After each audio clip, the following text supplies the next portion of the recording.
Yes, yes, yes, yes. We are back inside a 3 point conversion sports lounge. It's a kind of different sports lounge, but this is probably the original sports lounge. But what's going on, family and friends? It's your man, Mr. Controversy. Did you miss me? It's been a great week, a beautiful week. Been a beautiful week for probably a particular party, but we're gonna stay away from that because this is about sports.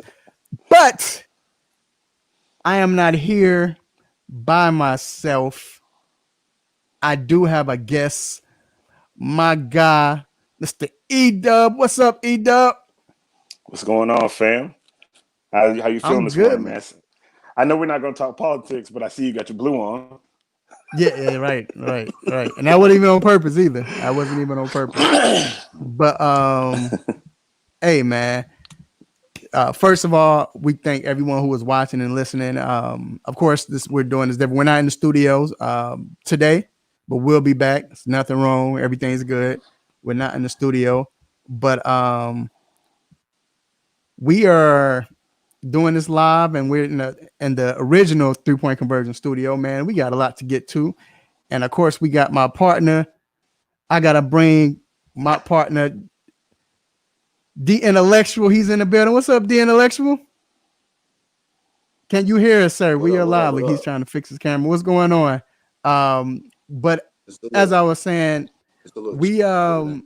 it's been a lot going on with with the political issues that's been going on. I should say issues because some people think it's issues, but for the most part, with sports, man, it's been an interesting week.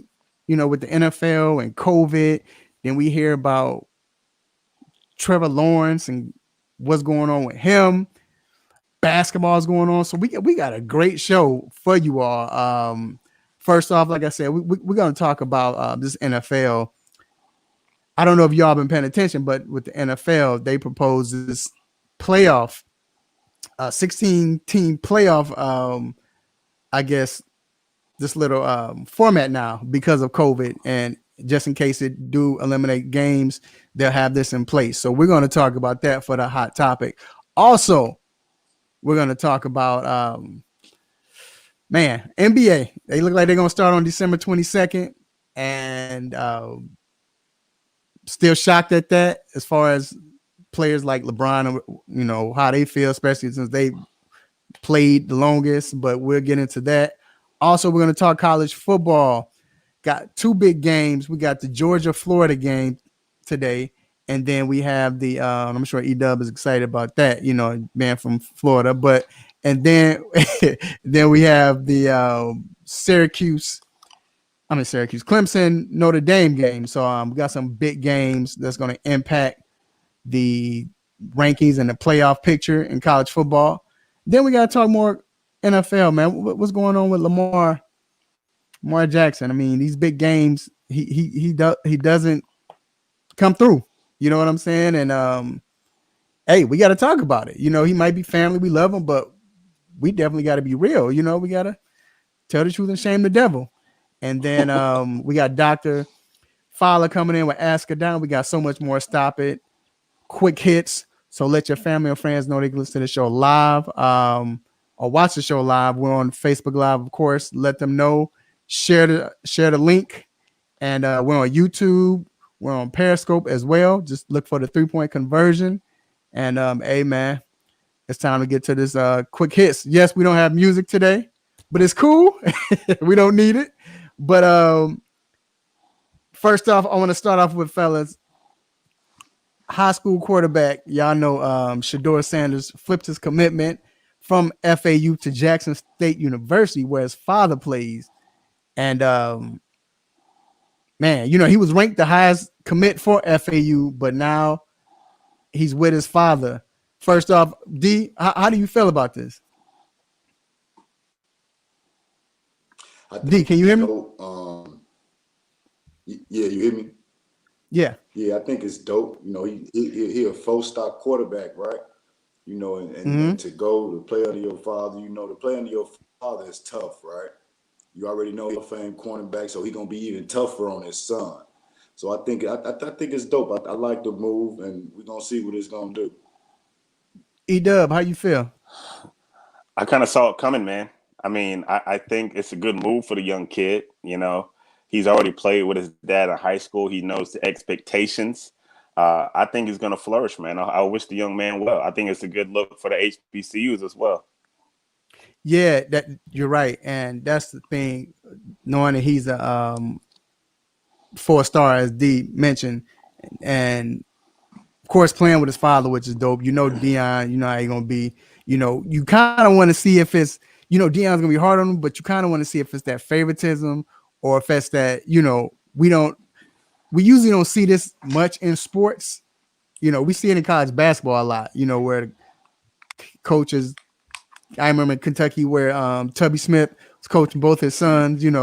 It seemed like no favoritism.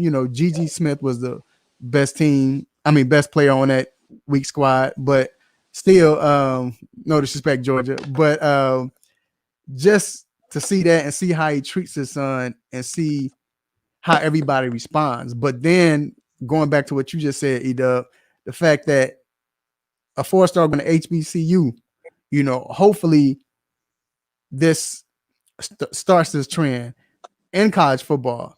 Not only that, if he a 4-star and he's good, what happens when all of a sudden Jackson State become, I ain't gonna say a powerhouse in college football, but they're real good. You know what I'm saying? They're making noise. This might start to bring other players, into HBCU. So I think it's dope. And like I said, man, we hope the best for them. If they do become powerhouse. Yeah, if they do it, if they are a powerhouse, that's even better, Moving on. So, man, Los Angeles Dodgers third baseman Justin Turner will not be disciplined for returning to the field to celebrate with his team championship after testing positive for COVID-19. I don't know if y'all remember, he was on the list. So, I mean, if he was on the list, my question is, why was he there? Like, first off, he found out they got the test in the 8th inning. How you gonna take this man out in the 8th inning because you got the test and you're gonna remove him? He been playing with everybody and been around everybody the whole time. However, once he did find out going out on that field, I think it was reckless. For him not to get fined is crazy. I think it's one of them things they won. They don't want to tarnish the win, right? Like to say, to take away from the win, we got to suspend him and do this and do that. But I do think he should have disciplined. I mean, we've seen other disciplines, right? We see what just happened to Oakland and other teams in other sports that has done it. So for him not to do anything, I think that's kind of crazy. Well, here, before you go, Edub, this is what the commissioner said. He said we all have made mistakes as we've navigated these unprecedented challenges and have tried to learn from those mistakes so they are not repeated. With this in mind, I am closing this matter by applauding Justin for accepting responsibility, apologizing, and making a commitment to set a positive example going forward. Nah, bruh. Go ahead, Edub. Your thoughts, man. Nah, I mean, like D said, man, he's reckless. Like we know what time we living in, and you being reckless, and it's not cool. It's very irresponsible. It's not cool. It's borderline disrespectful, to your teammates. You know what I'm saying? That you going to endanger my livelihood now. And I think the statement put out was trash. I think what he did was trash. It's just trash all the way around. Yeah, no, I definitely agree. Moving on. So 3 teams that include the Atlanta Falcons, Detroit Lions, and Miami Dolphins all had a member of their staff test positive for the coronavirus and stop all in-person activity, but all planned to play Sunday bearing the outbreak. Now, mostly these were like assistant coaches. I know Miami Dolphins assistant coach, he caught it. Even with San Francisco, the San Francisco game, there's a few players out with COVID, and 2 running backs for Green Bay had tested positive. After the game, they said 3 more players tested positive for the 49ers. So I know we're going to talk about the 16-game format, but when you all hear this, first of all, like anybody can get it because you don't know who you with. You know what I'm saying? Like But when you hear about the staff members getting it, like D, what are your thoughts? D intellectual, I forgot E Dub D and D. What are your thoughts? I guess he can't hear me. Go ahead, E. Oh, It's go ahead. crazy There you that go. they had people positive, and then they still gonna play. They keep people away from the facilities, but still go ahead and play. Early in the season, if somebody tested positive, that was like it for the team, right? Like they didn't play that Sunday. They tried to figure it out to Tuesday. I guess that really did work out for the NFL or for fans. The case may be that, like, hey, if you're the only person that tests positive now, you just get out the way. Everybody else gonna play. I mean, I don't know. It looks like it's kind of trying for the NFL. I guess we got so used to the NBA, but make nobody got it, and I guess we got Right, kind of spoiled with it. But I guess I'm figure it out. right. E Dub. You're doing these kids a disservice because your policies and procedures are trash. It's like it's like you're making it up as you go. You know what I'm saying? And these things, you really don't have the kids' well-being. You really don't have the kids' well-being when it all comes down to it. We all know what it is. It's about that money, and it's unfortunate because these kids who want to play football, um, they're going to be the result of bad decision making. And you got to have stronger policies and better procedures put in place to protect these kids. And that's not the case right now. And it's unfortunate. Yeah, and the thing is, like what D said, we all got used to them not playing. With the NBA not having it. Now the NFL has it. I think the difference is why you could kind of play with it is the fact that it's like 500 people in the NFL staff. It's 53 players. Well, I think they cut it. Did they cut it down? I think they cut it down. But either or, it's 50 players on at least 50 players on an NFL team that travels with the team. But then you have the coaches, you have the people that's carrying the bags and all of that. So if one person gets it, I guess they feel like they have room enough to where, all right, you chill, don't come with us. You stay away. We're good. It worked out for a minute, but now with this Green Bay San Francisco game with 3 players testing positive after the game, is it the fact that they had it already because of their teammates, or was it because they played the opposite team who had it? Because both teams were dealing with it, San Francisco and Green Bay, before the game, and now all of a sudden 3 more Green Bay players tested positive. So that's what I'm worrying about, and that's my focus. Go ahead, D.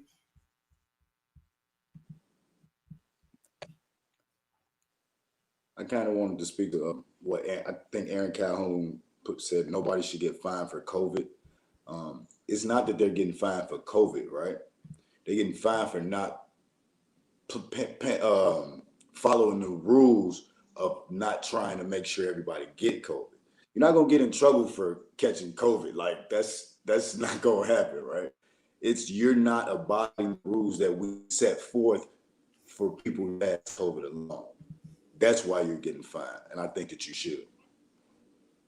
No, I definitely agree. I think we all agree with that. Edub, you feel the same way? Yeah, I mean, he said it perfectly. I mean, I feel the same way. Like, we just have to.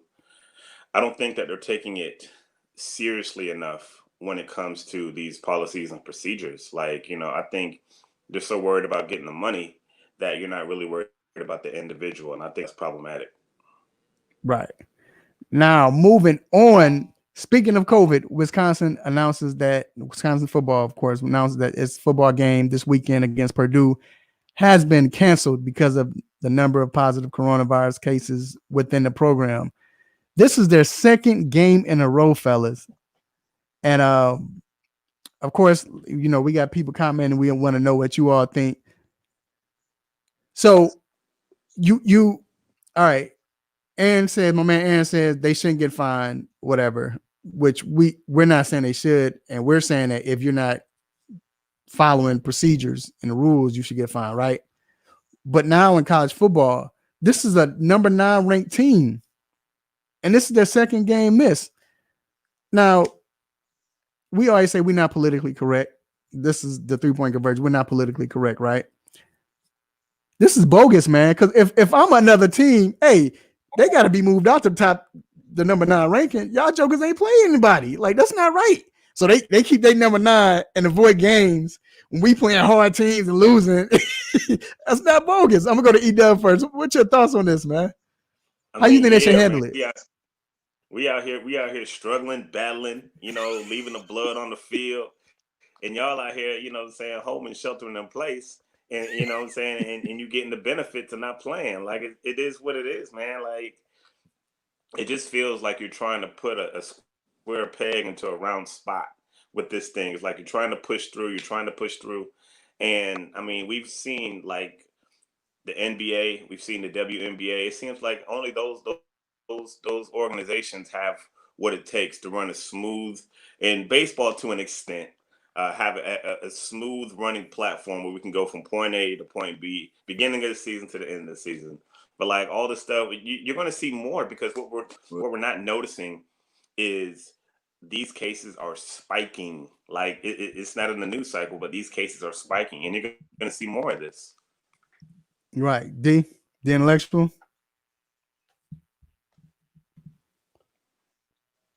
It was more like eaters. It was more like who? But yeah, even about the Wisconsin, like will Wisconsin even be able to make the college football playoff championship? Let's say 1 out with the rest of the game. How do they even make it?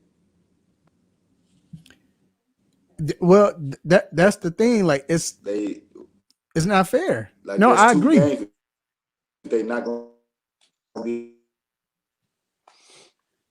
I think you're the intellectual having some problems with his sound, but I'll say this, and that part. I think that with the committee now, like we used to talk about pressure with them trying to figure out who's going to get in. They have to make a decision quickly, and then because the Big Ten is doing what they're supposed to do.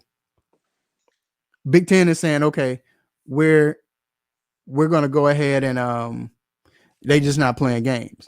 But now the playoff committee, NCAA, like they have to figure out with the rankings and all that. Like they can't be number 9. They can't be just frozen. That's not fair. Nah, it's not. And those other teams are working hard, man. And it's like, this is COVID. Like everything is changing, right? So, look, man, if you miss a week, you're going to have to drop. You're going to have to drop at least 2 or 3 spots just off GP. You know what I mean? Like, maybe we'll give you a little extra bump if you get the win on that next week. But you ain't finna just sit idle for weeks on end and just keep and stay a top 10 team. Like, nah, man, that's not what it's going to be.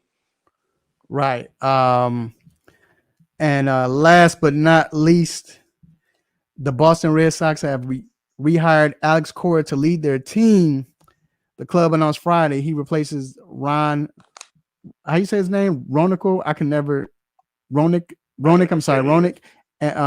But either or, who he was the manager at one point, and so he replaced him. And y'all remember, this is Cora was managing the Red Sox before in 18 and 19. Then of course that report where he was with Houston, and he got suspended because of and he got fired, of course, because of the illegal sign stealing schemes. So now that they hired him, did you see them doing this? Did you see this happening? Nah, man. Like Boston, what are you doing? Like if you look throughout history, you look at all the times where teams want to bring a guy back. How often does it work? Very rarely. How often does it work when you bring a guy back that has a resume like his, with a track record of cheating and getting thrown out because you cheated? Like, what are you doing, Boston? You got a lot of money. Like, bringing somebody new, bringing a fresh face. Like, why are you doing this? Like, it didn't make any sense to me. And my friends that are Red Sox fans, they were like, "What are we doing here?" It doesn't make sense at all to me. I don't see like what the. It's not like this dude is like the golden goose. Like, oh, we just gotta have him. Like, I don't know what they're doing, man. You know what it was? It was all right. We gonna we're gonna hit him on the hand, and then after that, we're gonna go ahead and let him come back just to make it look good to fire him. But I think that was the plan all along. I mean, just then with the season 2, they was like, oh man, it really didn't count, So let's go ahead, and I think it's messed up, but at the same time, hey, I'm happy. I guess I'm happy for Cora, even though maybe I shouldn't be, but I'm happy for him at least. You know what I'm saying? So can't Yeah, get mad and at. the landscape is different for than it is from football, right? Because in football, we all know those coordinators that we know. Hey, man, that guy needs a shot. That guy needs a shot. He needs to deserve a job. In baseball, I'm not that familiar with that next guy who needs a shot, but I'm sure that Right, there is a next guy who probably needs a shot. And I mean, like, yo, man, we've already been down this road with him. Like, why not bring another guy a shot? Why not give another guy a shot? Like, right. that's just how I'm kind of looking at it. But No, I I'm mean, with it's you, their man. money, it's their league, so you Yep, know. I'm with you. All right, we're gonna take a quick break, and we will be right back. Harrison Barnes, you're listening to 3 Point Conversion.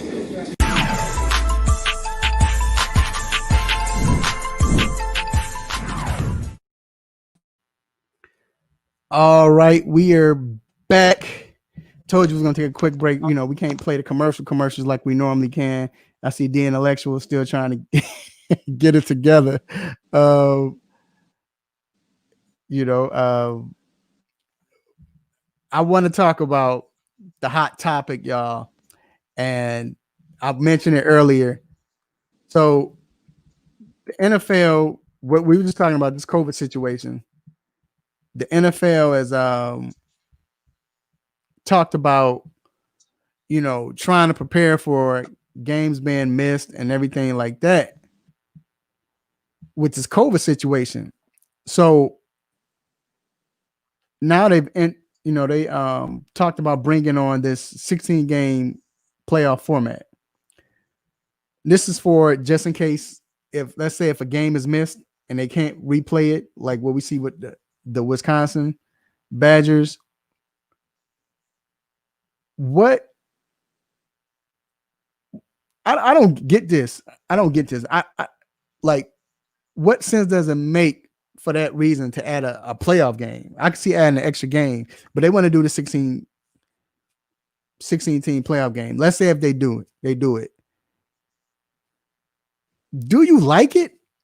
First of all, talk about for the Now, reasoning of adding this. Does it make sense for that? And then tell me, do you like it? so my thinking is this: if you're trying to be cautious, my thing is it would be better to add more time than more teams. Meaning that let's schedule it from if the season has to go a little bit longer, like let's let it go longer instead of just bringing on more teams and just kind of making it. Well, okay, well they can't make it, so you're gonna watch a 3-13 team who snuck into the playoffs play. Like, nah, man. Like, just I mean, if they can't play, then just we we we gotta wait 2 weeks or something. Like, I don't know the solution, to be honest with you, but I know that what they're proposing doesn't really. It seems rather confusing. It seems rather confusing, and it seems kind of thrown together. And so, like, I clearly don't understand all the bells and whistles of it, but like to me, it seems grainy. It doesn't seem well thought out, and I'm just like, I don't know about that one, bruh. Like, I don't know about it. Right, right. Yeah, I don't like it. I don't like the fact that they're doing it for that reason. I feel like they're not doing it for that reason. I feel like they're doing it basically to just having excuses. It's, hey, this is a weird season already. Let's try the 16 game playoff format. Let's try it. Yeah. Go ahead. No, I mean, it just feels like they're trying to limp through this season, right? I mean, again, we go back to the NBA, the WNBA, MLB, NHL. Like, they got through their seasons. And the NFL, they're the ones that said, okay, we're going to let fans in. They're the ones that understand that you don't have a 12-man roster like you do in the NBA. You got 53 guys.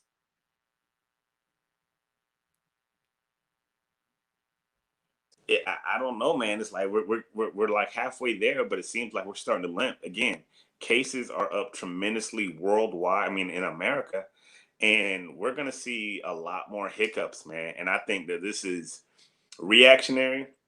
And in any business, you never want to be reactionary. You want to be proactionary. So this seems reactionary to me.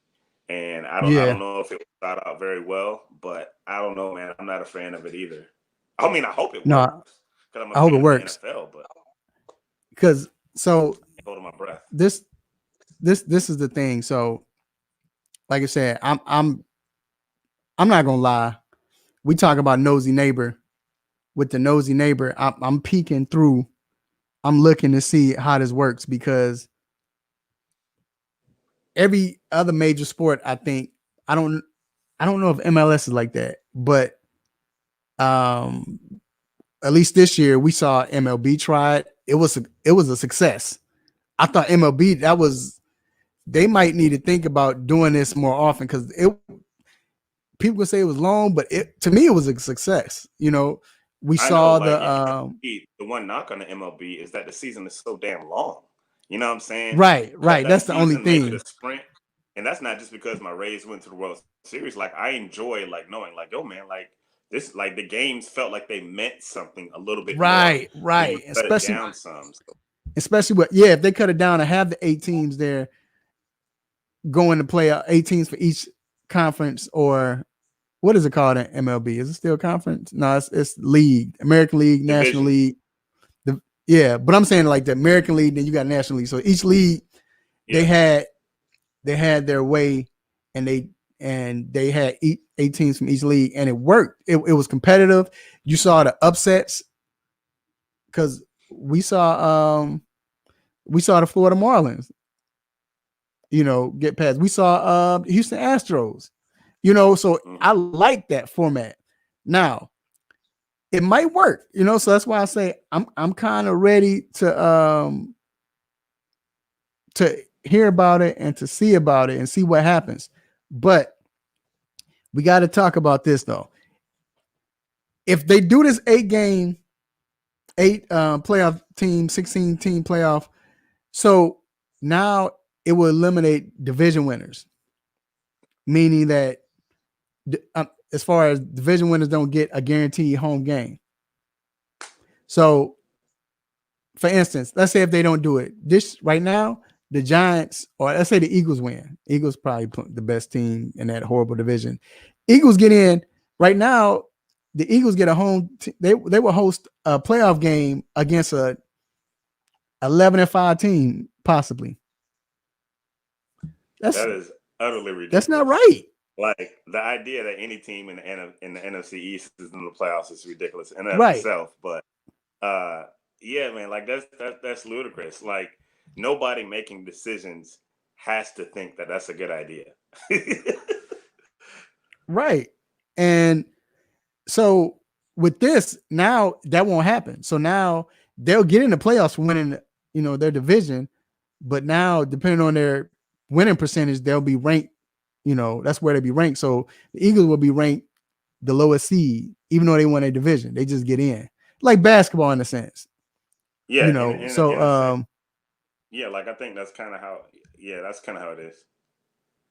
right. And so I agree with that part. I think that part works out. But again, and I think that's a benefit. But here's the other thing to that. Now you don't get a bye. So Pittsburgh Steelers did all this success. They're 16-0. What if they go undefeated, but they don't get a bye?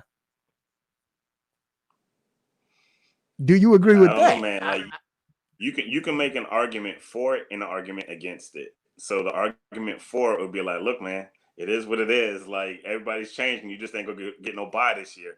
Let's just keep rolling, and because everybody got to keep rolling. And the one against it is that okay, like this really sucks, but you know you're 16-0. You work hard for you work hard for some type of advantage in the playoffs, and I guess your advantage is going to be that you got home field. At Right. the end of the day, at the end of the day, if I'm a coach and I'm an owner, I should feel like if my team is good, regardless of whether we get a bye or not, we still gonna go out there. We're gonna ball. We're gonna win. Period. True. If you're the better team, you're the better team. If you're the better team on a bye, you're going to be the better team without a bye. Like at the end of the day, that's kind of how I look at it. If I'm a coach, if I'm a GM. So, I mean, we're kind of looking at semantics here, and I know they want the bye, and the bye should be established, and they deserve the bye. But if you're the better team, you should be able to win the ball game regardless of if you got a bye or not. That's a good point. My only thing is what happens when you see, say, if you the Pittsburgh Steelers, and I'm just saying, like, you struggle, which we've seen them struggle with Cleveland, but I don't know what it is with Ben Roethlisberger throwing tip picks, tip interceptions to Cleveland every time he played them on the road or at home. And let's say if they play, they get in, they barely get in, they the 8th seed, and they don't get a bye. Now they got to play a division. You don't want to play a division team. Just be honest. In the playoffs, you really don't want to play a division team because you know that team knows you. This is your 3rd time playing this team. You don't want to see that in the first round where you're the best team in the league. That's not right. That's kind of messed up. Yeah, I hear what you're saying because you're right. Yeah.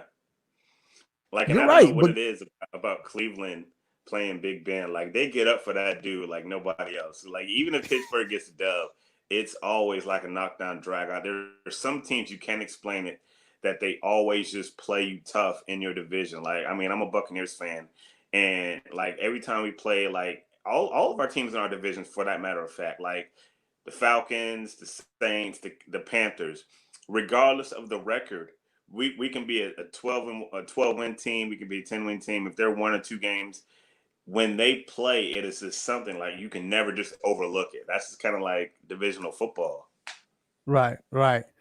So just real quick, man, just to end the segment, your thoughts on it. So do you think if this, let's say if this happens and you know they do the 16 team playoff, everything says they go to Super Bowl, whatever, whoever wins. Do you think this should have an asterisk on this year? Not on a Super Bowl, but just the year in itself. Nah, I'm not really big into asterisks at all. You know, people said that the Spurs should have had an asterisk for their half season. I look at the end of the day, they're all playing with the same football. They're all playing on a field, and the rules haven't changed. So I'm not really a big asterisk guy. I mean, if you win, you win. You know what I'm saying? Like, you never should apologize for winning a professional sport. So that's just kind of how I look at it. To me, I think the asterisk makes it look like, I don't know why in sports we look at it as a bad thing. See, anything else you see an asterisk in, it's telling you because either it was a change, something happened, just letting you know. It'll be an asterisk. Then you go down and look at it, it'll say, this meat might, contain this, or this TV show was, it came in, it stopped, and it's just giving you history of what happened, like during a short period of time or whatever, why the results are like it is. So if it's an asterisk on this season or the NBA season, all it's saying is you go down and look at it, and below it'll say it was cut short because of, you know what I'm saying? That's all it is. And that's why I say I don't think that's a bad thing. Now, if you put it on a championship, like the team, that's wrong. But on just the NFL season itself to show something was added, this is different. That's all I'm saying. I just put it like that. But if you do that, you got to do it across the board then. Like, you just got to put an asterisk on 2020. I agree. And we know that deserves an asterisk. So everything that deserves like 2020 deserves an asterisk. Deserve like 5 of them. But anyway, all right, man. So we appreciate it. So look, we're going to take a quick break. We're going to get the intellectual back in here, and we're going to come back with college football. We'll be right back. All right. Keep it locked. What's up, everybody? It's Adam Richmond, and you are listening to 3 Point Conversion, because you clearly have excellent taste.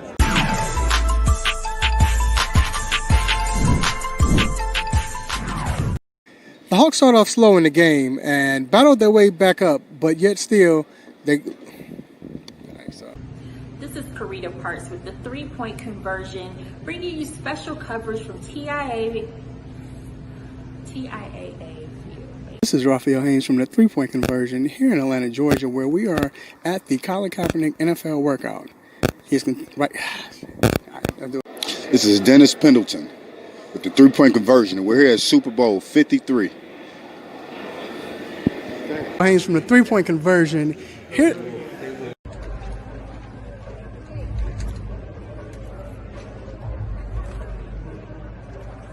And I think it's the quickest way for him getting back to becoming a head coach. should Dak You played shortstop, girl.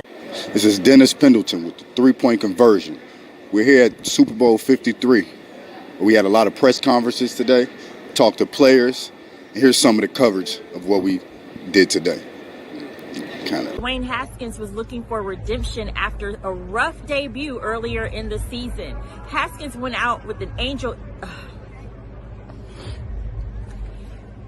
This is the second of a back-to-back where the Hawks were blown out. The Hawks are now 1-8 in that game. Oh.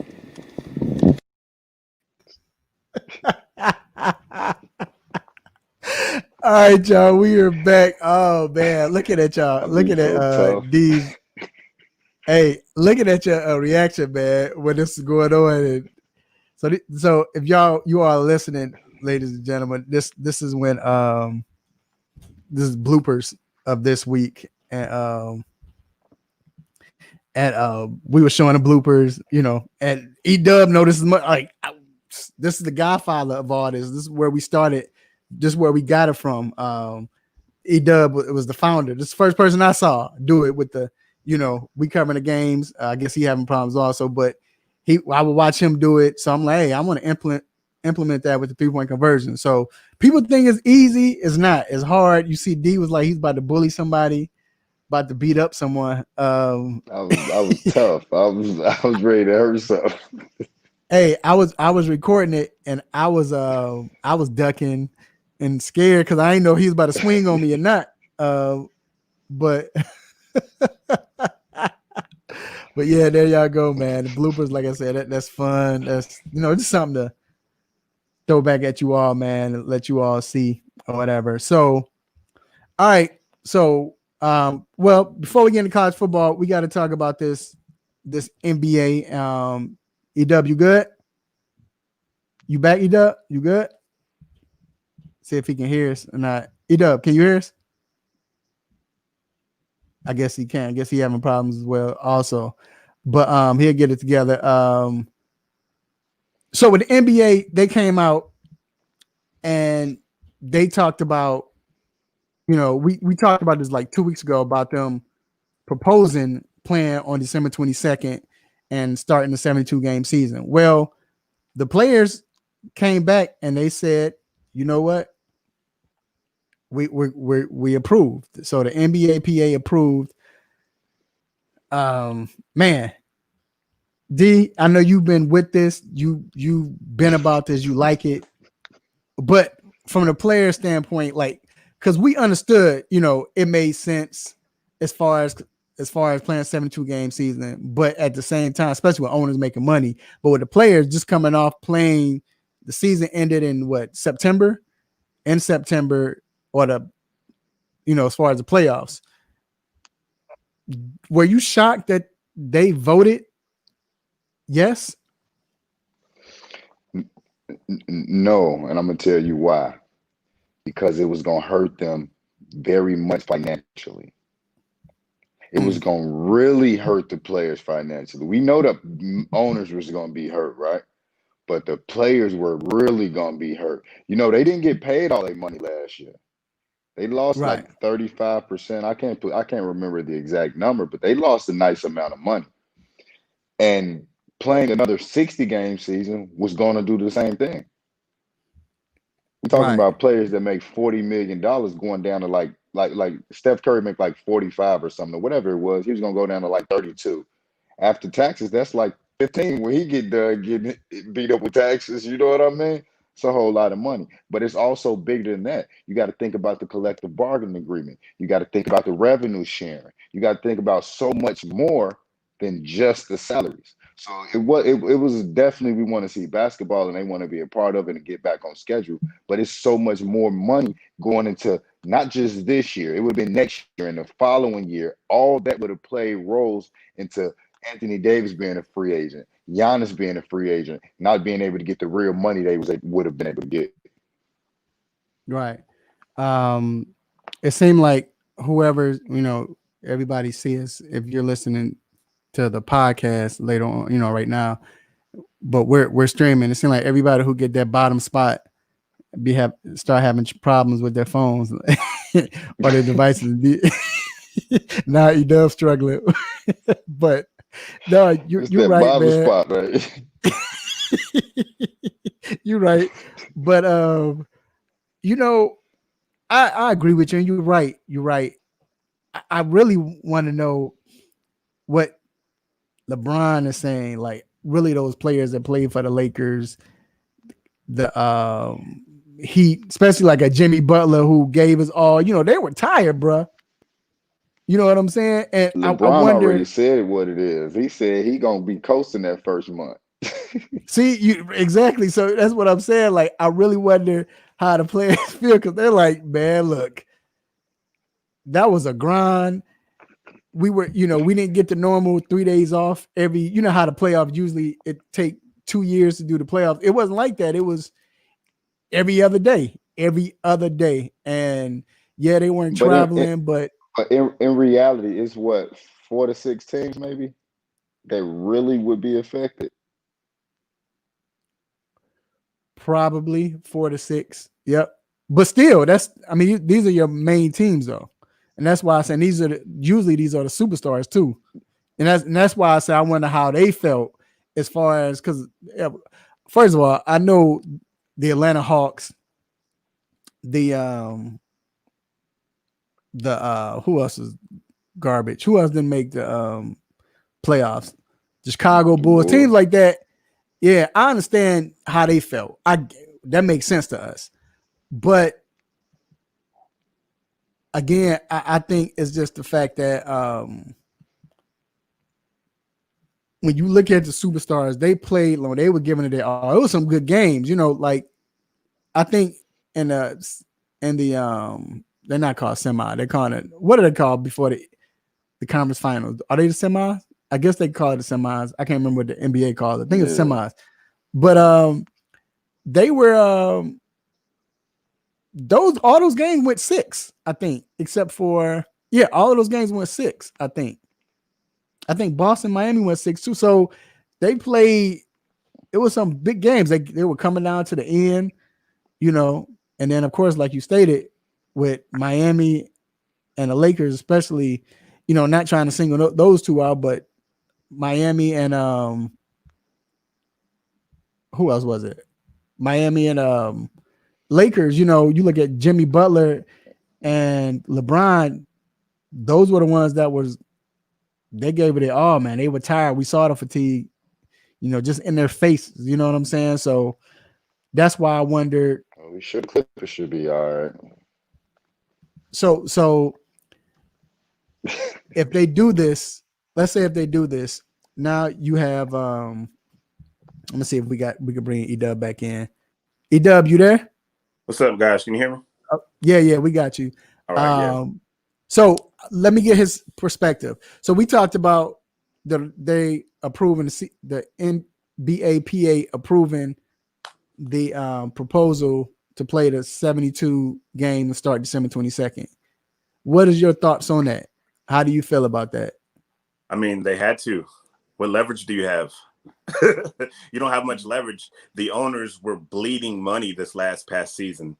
You know that they had to play. And they're going to be bleeding money this year, especially if fans are not in the building. The players, and like I said, they've always been in a place where they've had a certain amount of power and a certain amount, but that power has been limited.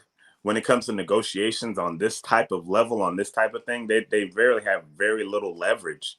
So although it is a shortened season, you can't wait. What are you going to wait? Wait past January? Go past February? Nah, start around Christmas. I thought MLK Day would have been a good weekend to kind of build it around. Especially Hawks, you got those MLK jerseys. I thought that would have been kind of cool, but they decided December. So December is when they got to go back to work, man. So if this works out, do you all think that this will be the new format, 72 games? Because remember they've been talking about this. LeBron has talked about it. Do you think this will be the format now? Let's start on Christmas Day 72 games season, and let's see how it works. You know, they didn't say anything about the actual not playing an all-star game, so I'll wait till they come back and say that. I don't know if that's involved in this package or whatever, but I know that was one of the things they offered. But just with them, you know, starting on Christmas weekend based on December 22nd, and that's what everybody been preaching or asking for the last 2 years in a shortened season. Do you think, if it works out, do you think we will stay with this format? The intellectual? I think they would have to see what the money looks like afterwards. Like after it's said and done, how do our money look? Like it's probably not going to look exactly the same way, right? Because 10 games is a lot of money across the league. But if it can be around there and we can make it happen, and you know they add more things. They're letting local regional games have like stickers on the court for things like that. So if they can recoup the money somehow, yeah, I definitely see it working. So I don't want to come off like the NBA don't care about their players or nothing like that, or their health or anything like that. It's not that, but it's money first. So if the money makes sense, then yeah, I think that they will do it. But I think we're gonna have to go through this 72 game season and see what it looked like first.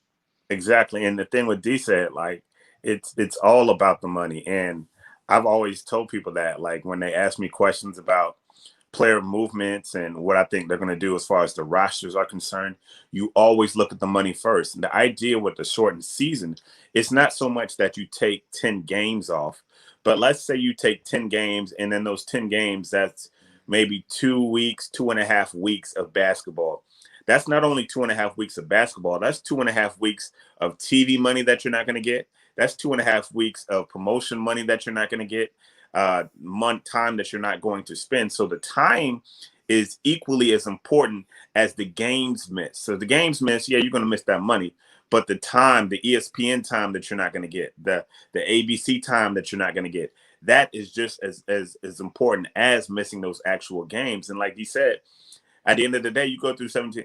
The owner, if they look at it and say, hey, man, I'm short, you're not going to sign off on anything that's going to short you money. So right. We'll have to see how it goes.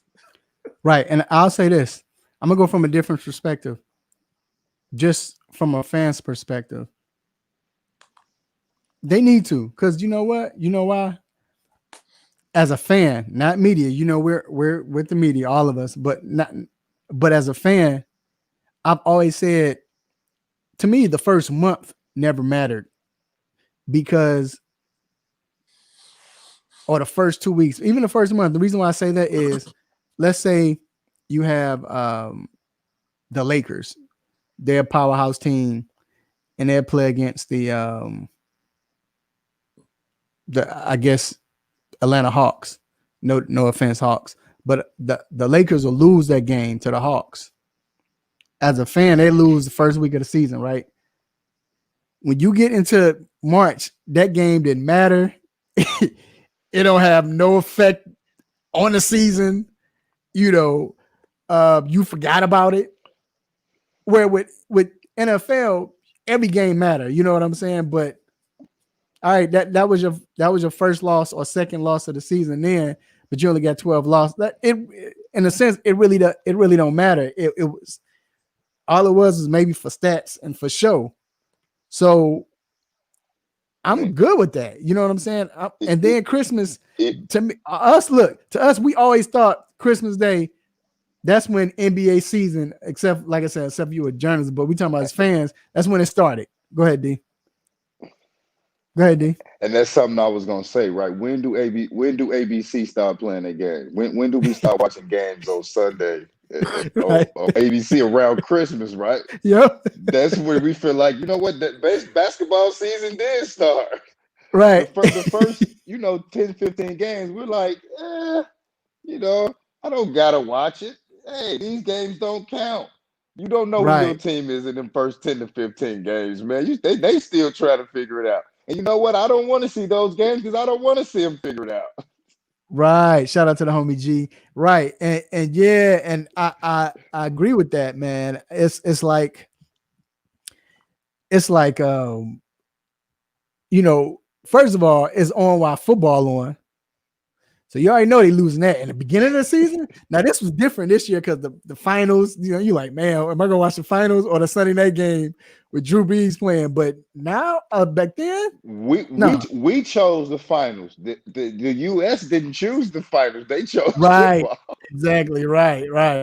I ain't gonna lie, G, I was kind of with the U.S. on that when I was watching football. I was going back and forth though. I waited till the fourth quarter. Yeah, I mean, but yeah, like in you November. right, yeah.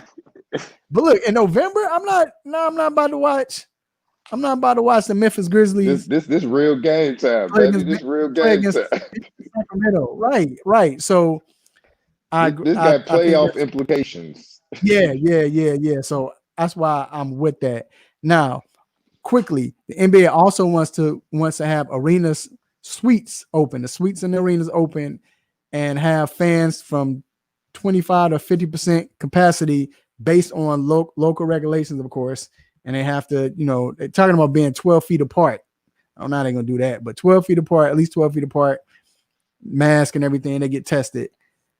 E-Dub, how do you feel about that? Do you think that's good? At least they're having some type of fans there, or? Yeah, I think that you should have the fans in there. I mean, I think that there is a way that you can do it responsibly. Of course, you're not going to load up your stadium. Make sure enable the mask. Put the procedures so people can keep their hands clean. And I think that there's a way you can do it and let at a certain amount of masking according to regulations and that type of stuff. So I think that's a decent thing, and let the teams manage that. You know what I'm saying? Let them manage. So I think that's fine. D, you cool with that? Yeah, I think it's good. Also, eventually you have to start trying to slowly, bring back fans and do certain things. We've done that within society. As long as you're doing it in a responsible way and making sure people have enough distance, everybody's keeping their mask on. You can take the temperature. You can do whatever. We're talking about, like you said, 25 to 50%. I think that's safe enough, and as long as they're doing it the way, and they put social distancing at 12 feet instead of the regular 6, so it's going even further. So I think that they're doing everything. As long as they got that sign in the front, like everywhere you walk down here in Georgia, say, by Georgia law, if you catch COVID, you can't sue nobody up here and whatever. I know they gonna have him. So as long as they got that, then it's gonna be all right. Right. So all right, man. So I'm with it too, and that's cool. So we're gonna take a quick break, and we're gonna be back for more sports. Don't go anywhere. Please share. What's up? This is Vince Carter. You're listening to the 3-Point Conversion. Check it out.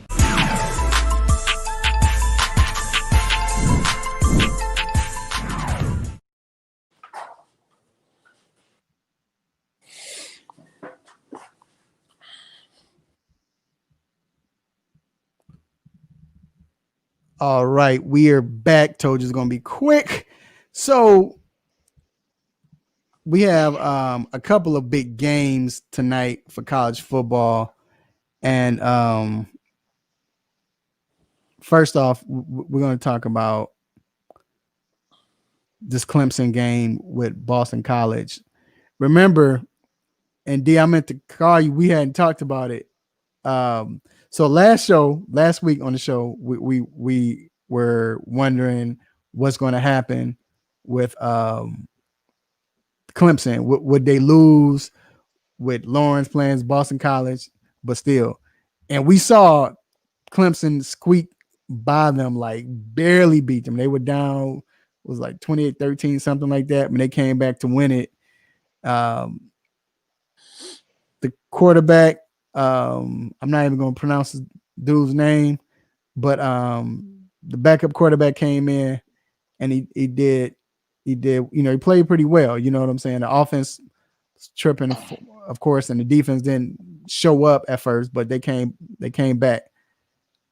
Trevor Lawrence is not playing tonight, I should say, against Notre Dame. This is a big game. This is, what is this? Clemson's ranked number 1, I think. And what is Notre Dame? Number 4?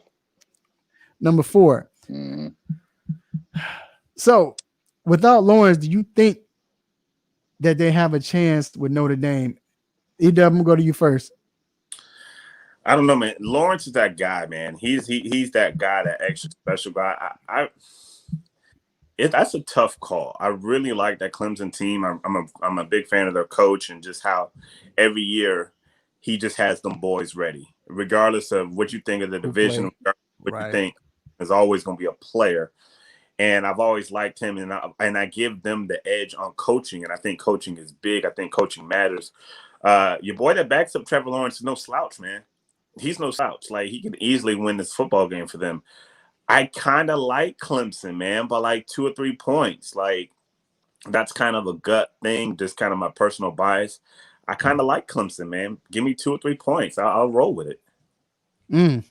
D, what do you think? I think that their defense is going to come out stronger today. They're not going to sit back and think that it's Boston College. They're going to know that they need to come out and play ball because this is Notre Dame. Do I think they can win? Yeah, again, like E-Dub said, it goes back to coaching. It goes back to these players have been here before. And it also goes back to what Notre Dame does when they play a top 5 team, right? What do they usually do? They usually not show up, right? And they haven't really played anyone this year. So, yeah, they're ranked 4th, but they haven't really played any competition and make them really been challenged. So when they run up against a Clemson, now the backup quarterback has another week to prepare. You know, he comes out stronger. The defense comes out stronger. I think that they're gonna win. And I'll say this. Mike saying it right now. D just said it. That's it. I wonder if in book right now, he probably looking at it like this. This is my best chance to prove, forget college football. This is the show that, look, I'm an NFL quarterback. I could play. And the reason why I say it's my best chance is because Trevor Lawrence is not playing. so all the attention is going to be on him. And then the fact that he got a good chance of winning.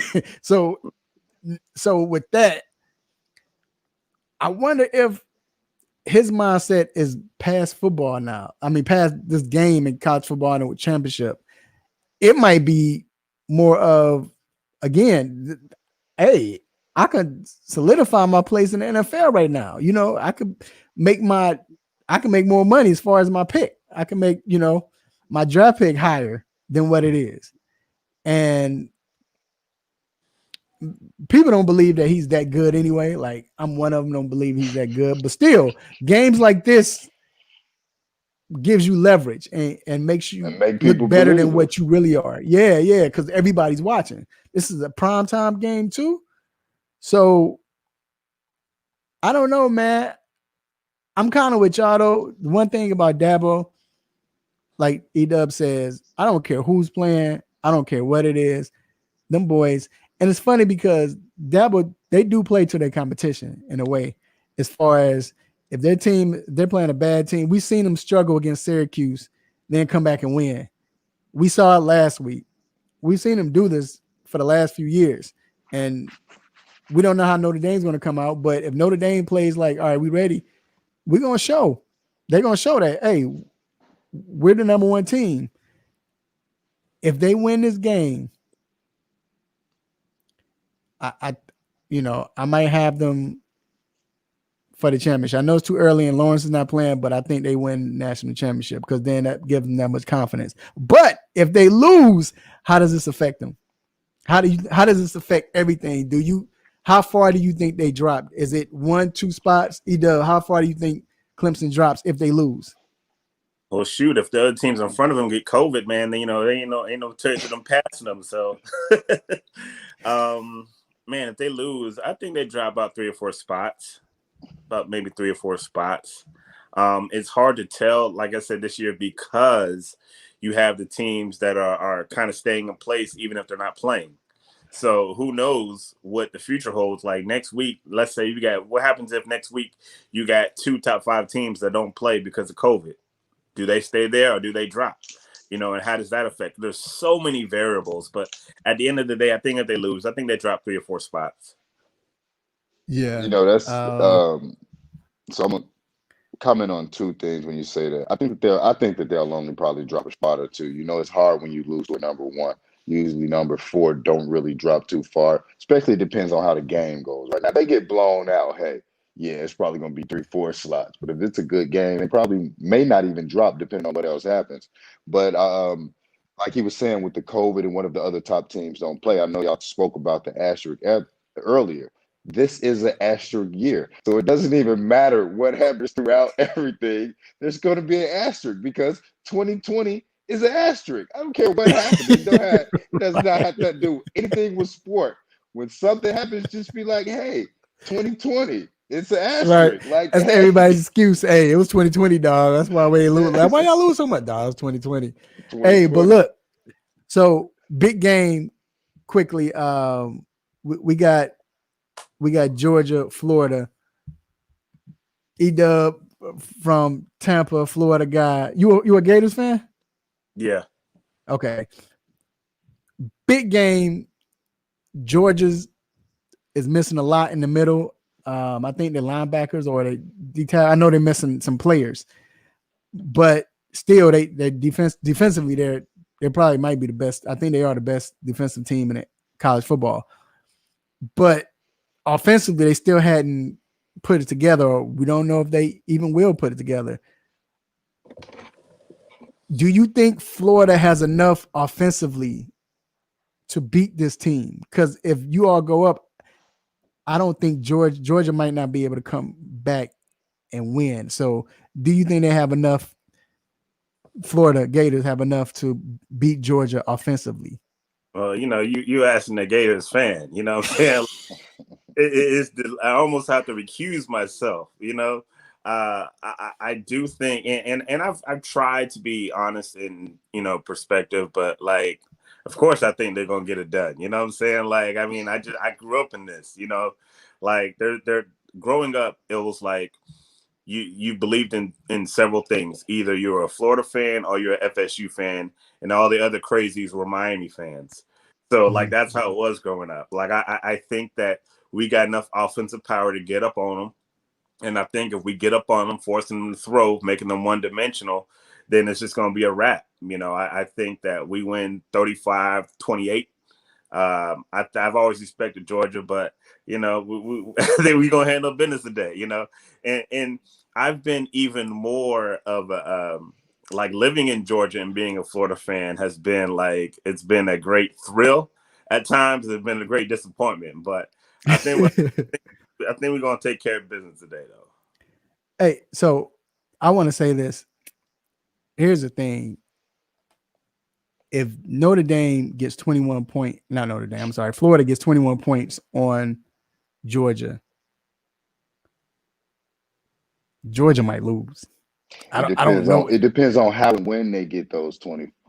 Right, but if they get 21 on them before Georgia, because I don't think Georgia going to score 21 on a good team. I don't see Georgia scoring at a defensive team. We saw them put up points against Alabama, but Alabama's defense is not good either. Right. Florida has a better defense. I don't know if they can catch up. And then if they do get behind, does Kirby make that change with Bennett and go back to the brother they had beforehand that was starting? I can't remember dude's name. Josh, I forgot his name, but hey, this is when we need G. But yeah, know it. all right here, say it on the mic. But I think this might be the time where we see him make that change. And like, what's going on with JD Barrett? Like, I guess he's really not that good. Apparently, like that's the same thing I was thinking the other day. Like, I guess he's just not that good. Like I don't know. I wish I had some insider information, but I don't. So, E-Dub told us who he thinks winning. Who you got? I think Georgia gonna run the ball and play defense, and it's gonna be a low-scoring, dirty game. They're probably gonna win 17-14 or something.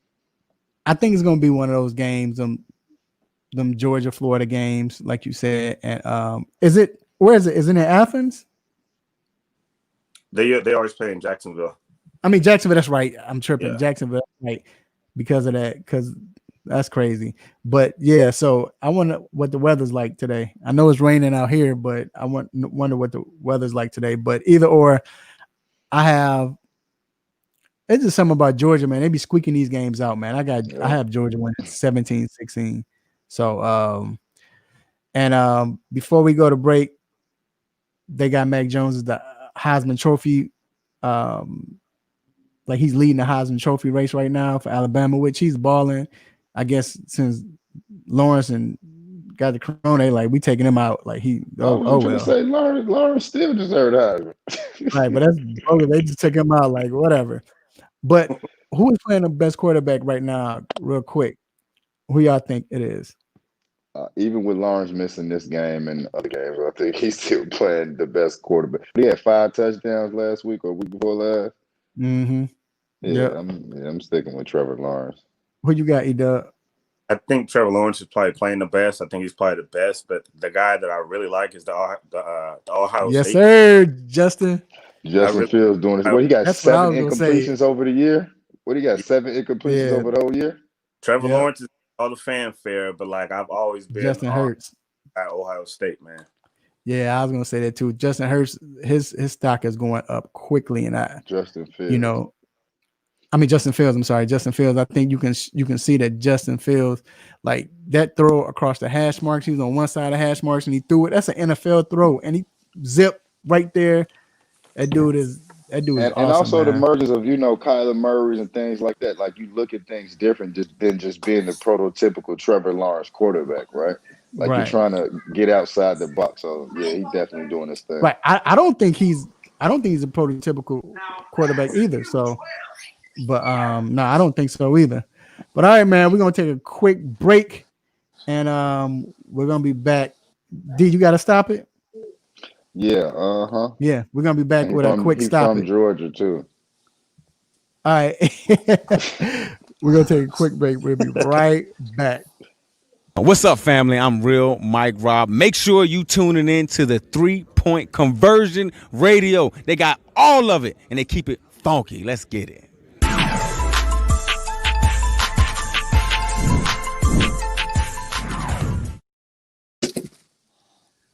All right, D. Look, this is I gotta be like, this is the time where we like to thank our fans who's watching and listening. We appreciate y'all for real, and we appreciate the support, man. And because they're gonna hear this podcast always. But hey, we ask you all to continue to support us, but not only the 3-Point Conversion Sports Lounge, but the 3-Point Conversion Media Sports Company itself. We appreciate it. All right, it is now time for the most infamous, the most famous Stop It segment. Let's get it. No, it's fine. Go ahead. Stop it. Hey, I know, right? Get some help. Stop it. Hey, but who you got, man? Who's your stop going to? Herschel Walker. First for just being Herschel Walker. Second for saying that we should just revote certain states. Have you ever heard of somebody say let's just revote? Let's just revote.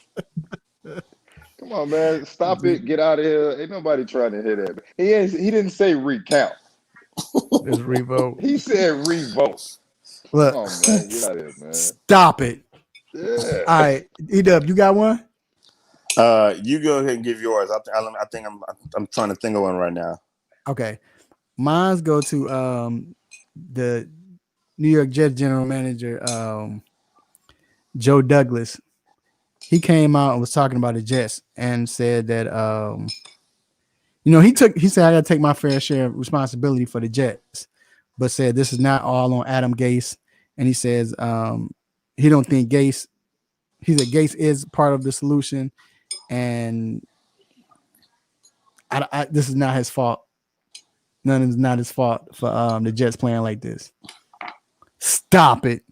Come on, man. Adam Gase is the worst coach in the NFL. He worse than we'll get on Nagy, but he's worst coach in the NFL right now. And he's shown that he can't control the team. He went to Miami. They regressed. He goes to the Jets. They're 0 for right now. So Well, they didn't regress. They've been there anyway. But Yeah, the they had thing already about been there. it, the thing they, about look, it, at least you're they won right. like 3 games. Yeah, you're right. He deserved to stop it, but it's not just his fault. It's the GM who said it's not just his fault too. Yeah, right. True. And he took that, but to say that it's not, you can't.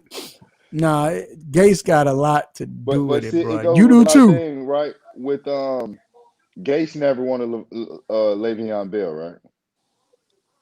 Yeah, So why would you go sign him? but you know what? You right, but at the same time, I would have like, nah, like Did it work out? who we gonna play? Did it work out? And it didn't work out not because Le'Veon wasn't going to be the back that he is. It didn't work out because the coach didn't want him there anyway. All right, true. So what's going on with the running backs they got now? I mean, It didn't work out with the running backs they had before. So why not try to they get? ain't had no running back. They ain't had no lineman. They ain't had no quarterback. So I can't So even think of it's the last Jets running back outside of Thomas Jones that was like mildly successful. I was going to go to right. Curtis Martin. I Oh was yeah. about to go to Adrian Morrell, but yeah. So but no, you right. So all right, man. So I EW, got you one ain't got for one. you, That's bro. you got one. All right, go ahead. Yeah, and as I'm making my daughter some breakfast, Go ahead. We I thought understand. about 220, 2020. Go ahead. I thought about Tack McKinley for the Falcons, who went off on a little Twitter tirade talking about the Falcons and how he wanted to be traded. And I'm like, yo, bro, like, who are you? Like, what plays have you made in the NFL that you think that you can just talk like this? Like, Right. who do you think that you are, man? Like, Hey, and it's unfortunate because the NFL window for guys to make money is so small. Like, and you don't even realize, bro, you're gonna be out the league in another 2 or 3 years. Like, Stop take it. up, save your bread, and just try to hold on for as long as you can, man, because you finna be up out of here. Yo, he ain't even stop got it. no bread yet. He haven't even had the opportunity to get no bread. Like Yeah, he's he's like still on I that think the rookie third money. or fourth rounder. They played him like Wait. 30% of the snaps this year. Wait, y'all remember how that Joker was acting when he got drafted? Joker was acting like he's about to be all world. Deion, calm down, bro. You ain't doing nothing. Like, chill. And You he don't even got hasn't no done film on you. anything. You don't even got no NFL film on you yet, bro. Like, you ain't even made that second contract, bro. Like, be humble. He can't Stop even go. it. Right. He can't even go turn up in an A and people recognize him. Right, exactly. All right, y'all. So we gotta cut this short. We're gonna take a quick break, and we're gonna be back to talk more sports. The NFL is up next. We'll be right back. What's up, everybody? It's Adam Richmond, and you are listening to 3 Point Conversion because you clearly have excellent taste.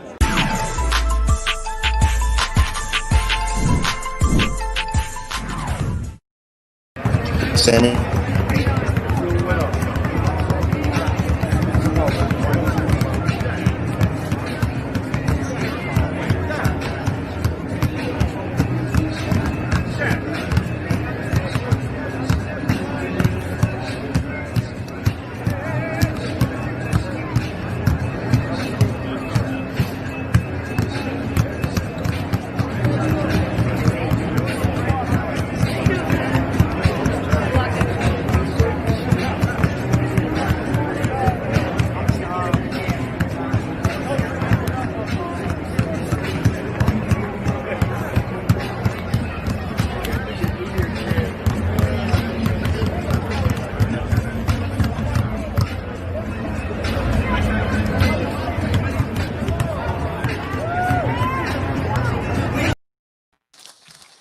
All right, we are back inside the 3 Point Conversion Sports Lounge. Missed those days.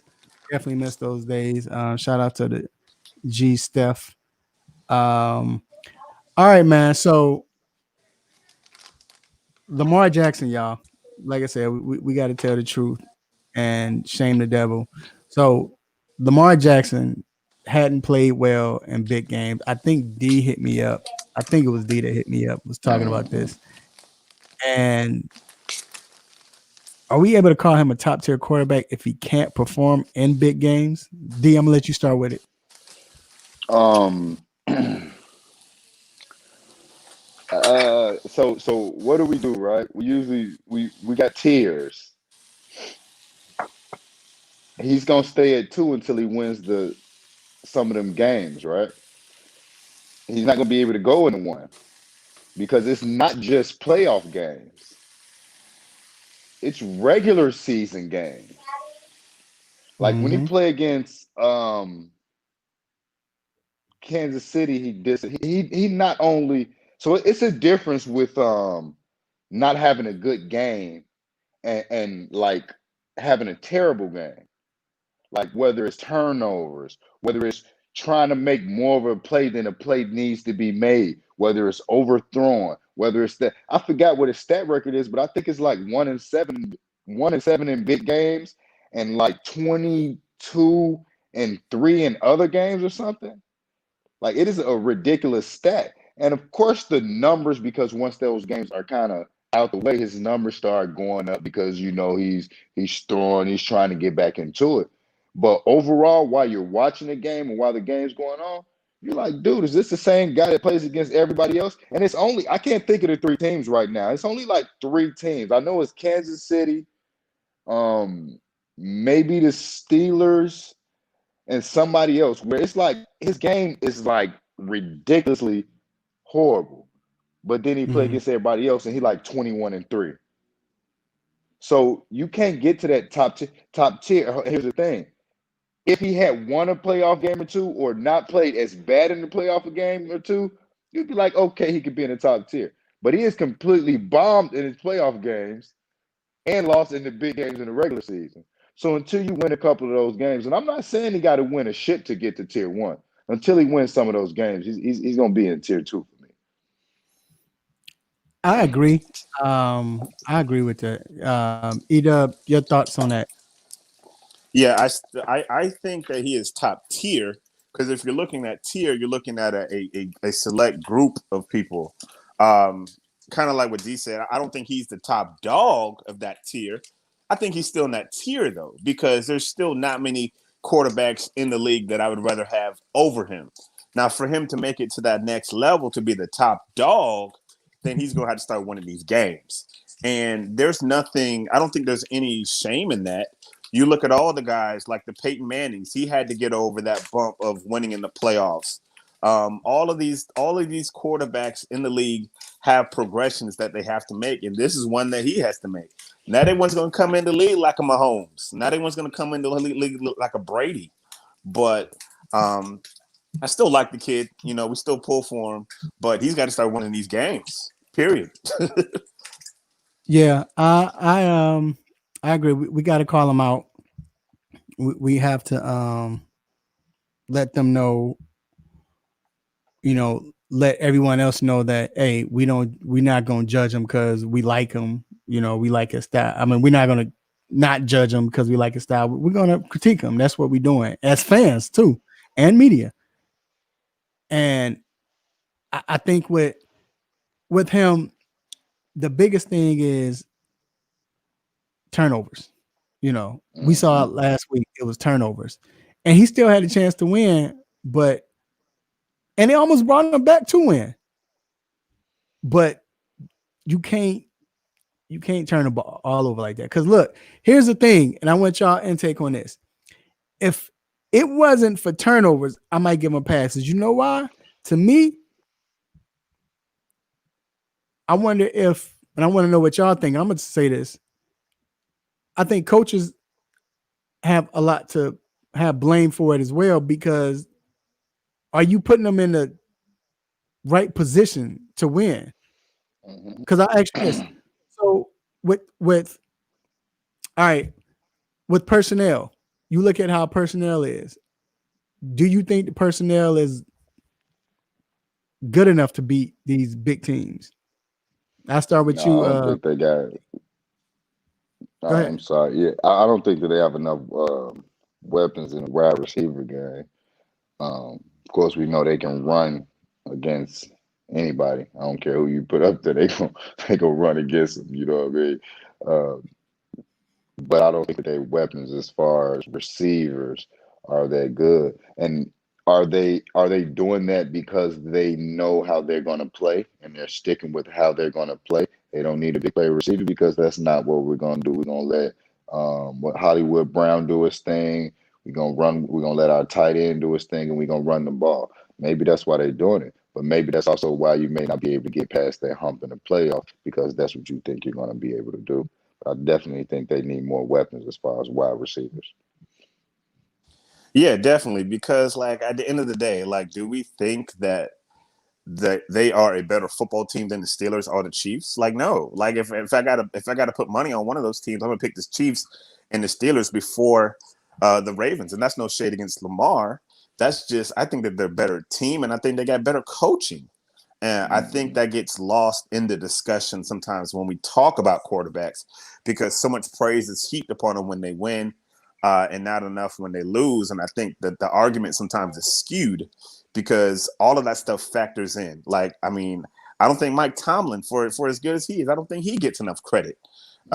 So coaching matters. And those, of course, in big games, they matter. So, yeah, we're gonna hold Lamar to the fire. But I mean, you gotta add in some of those things as well.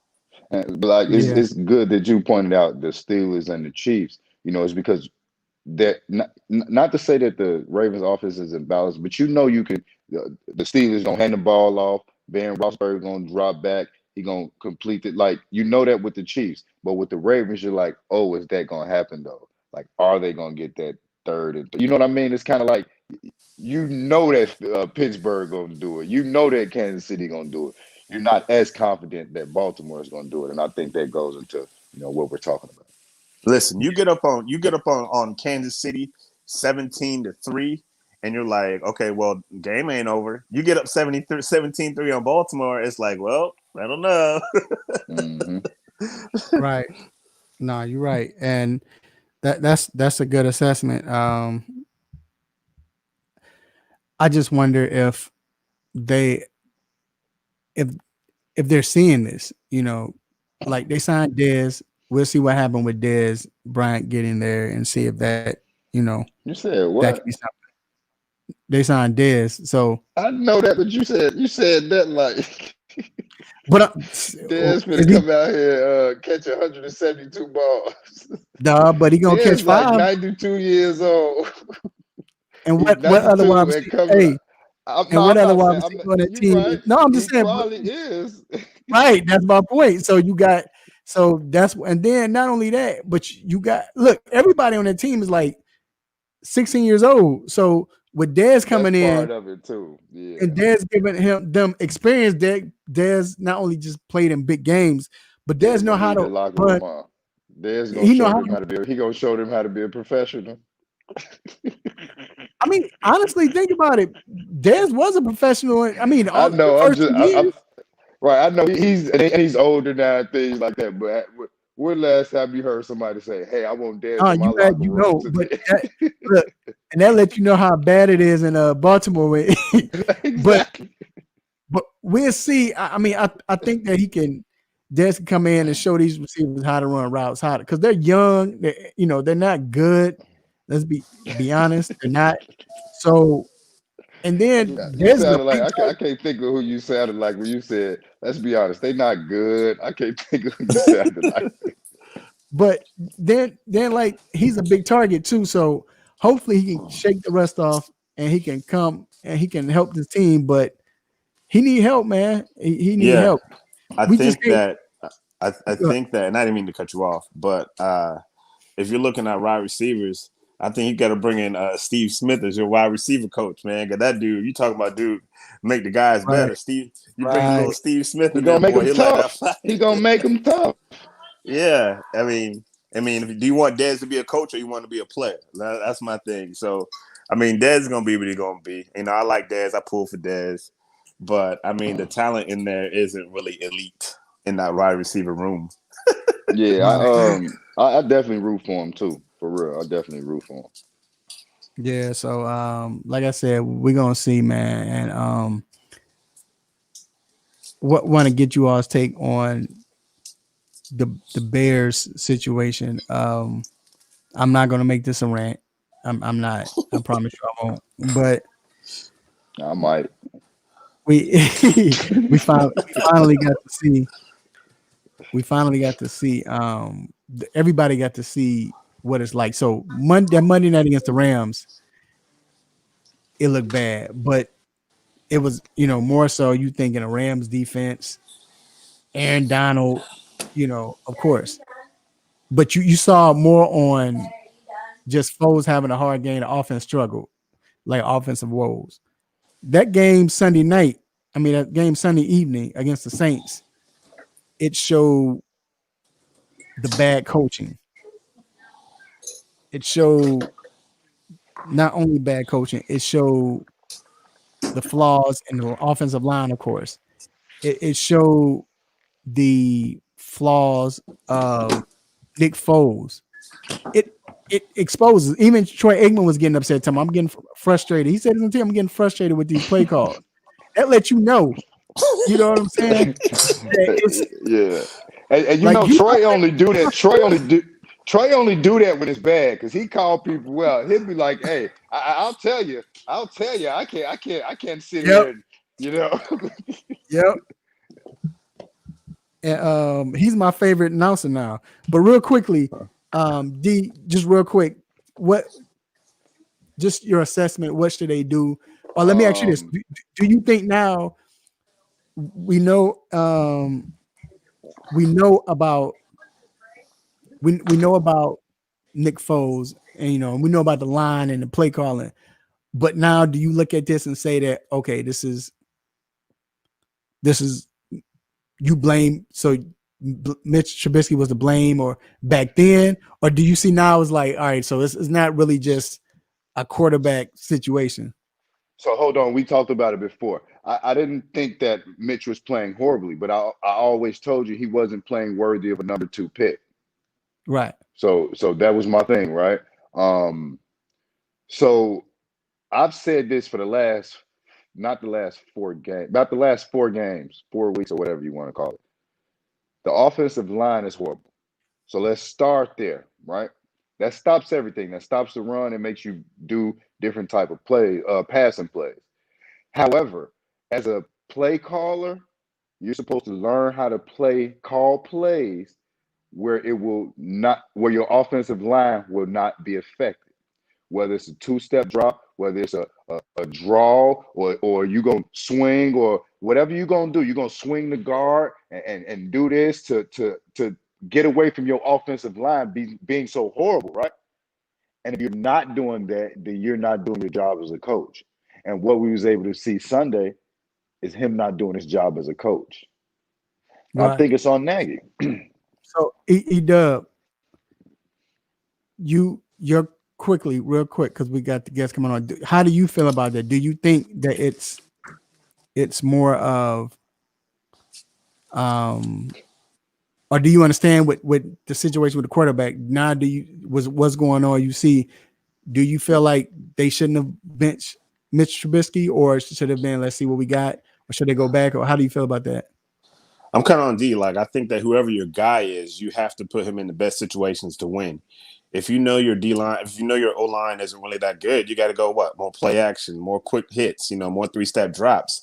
Keep his jersey clean.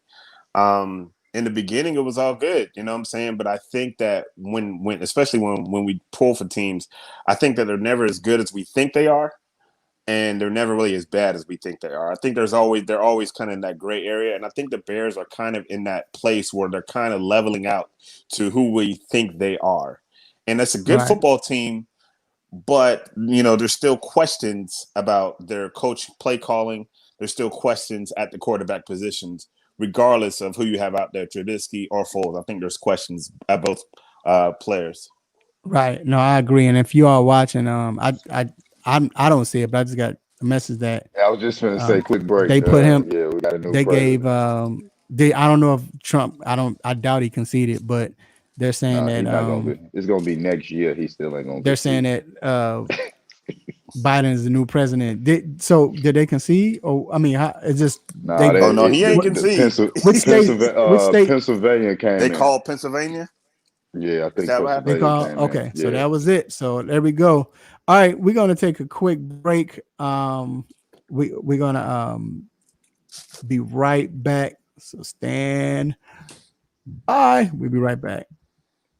I'm gonna probably play this again, y'all. I got you. That was funny. What's up? This is Vince Carter. You're listening to the 3-Point Conversion. Check it out.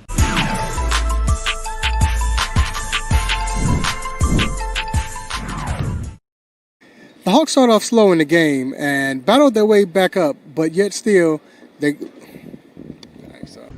This is Karita Parks with the 3-Point Conversion, bringing you special coverage from TIAA. This is Raphael Haynes from the 3-Point Conversion here in Atlanta, Georgia, where we are at the Colin Kaepernick NFL workout. He's right.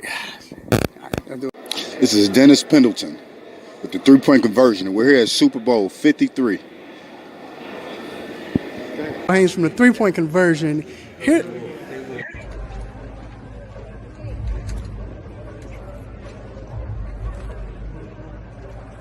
And I think it's the quickest way for him getting back to becoming a head coach. This is Dennis Pendleton with the 3-Point Conversion. We're here at Super Bowl 53. We had a lot of press conferences today, talked to players, and here's some of the coverage of what we did today.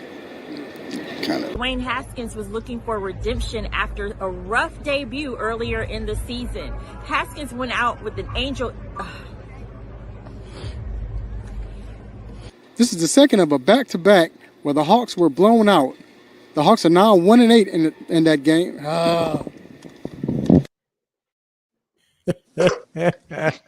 All right, we are back. E-Dub, I think you was missing out. I was saying you were the godfather of that, so we appreciate just where we got it from. But hey, E-Dub, real quick, let them know it's not easy, huh?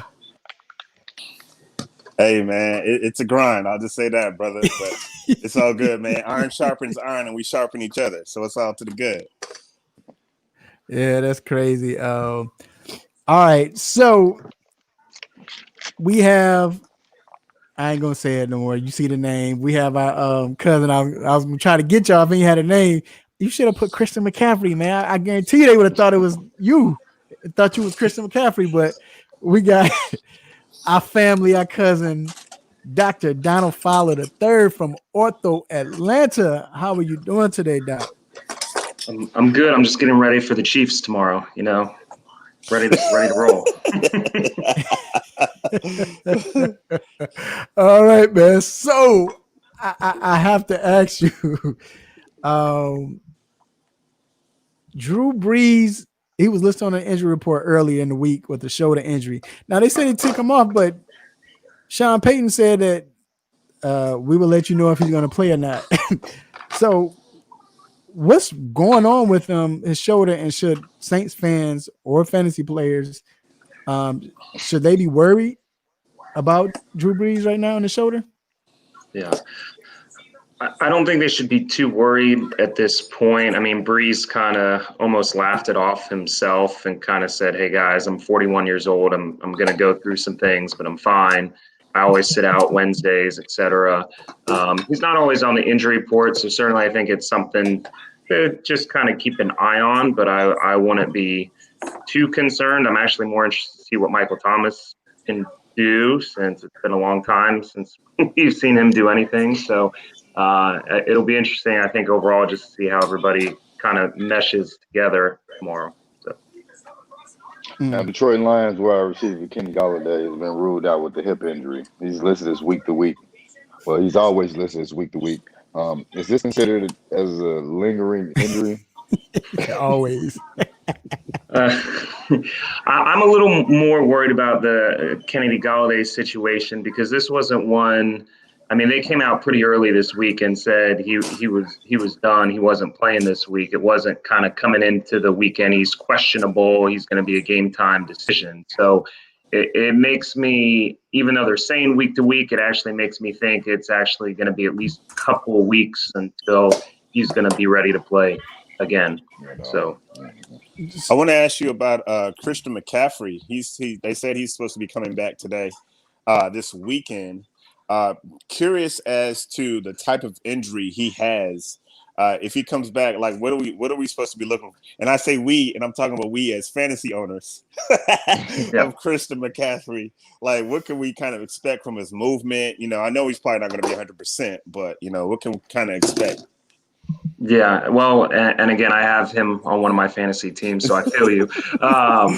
I think it sounds like from everybody who's watched him and reported on him that he's cutting well, he's moving well. Of course, it's a lot easier to look good in practice than replicate that in a true game situation. So obviously he's their stud, he's their prize. They weren't going to rush him out unless he's ready. So I fully expect him to be out there and be effective. At the same time, I think he will be on some form of a snap count or percentage of plays that he's out there, and they're still going to have, Mike Davis get some carries and Samuel get some carries, but I think he'll be effective when he's out there. But I'd guess maybe 66 to 75% of the carries he's probably going to get just to try to work his way back in.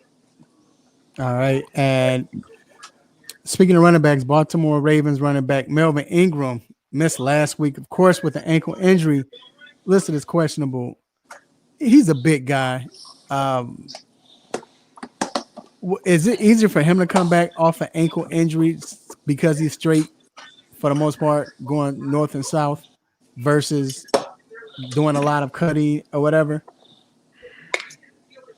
Yeah, I mean, in a way, honestly, the Baltimore backfield is just kind of a mess anyway. So I wouldn't, if you're a fantasy owner, I wouldn't feel great about, really trotting any of those guys out just because you don't know at this point if it's going to be Gus Edwards or Dobbins or what's going to happen with Ingram when he comes back in there. Their offense has kind of been a mess. So I don't worry as much about Ingram with the kind of runner he is kind of coming back out there. I just don't know if he's going to be worth your time. We're talking purely from a fantasy standpoint of having him back in your roster when he is back out there.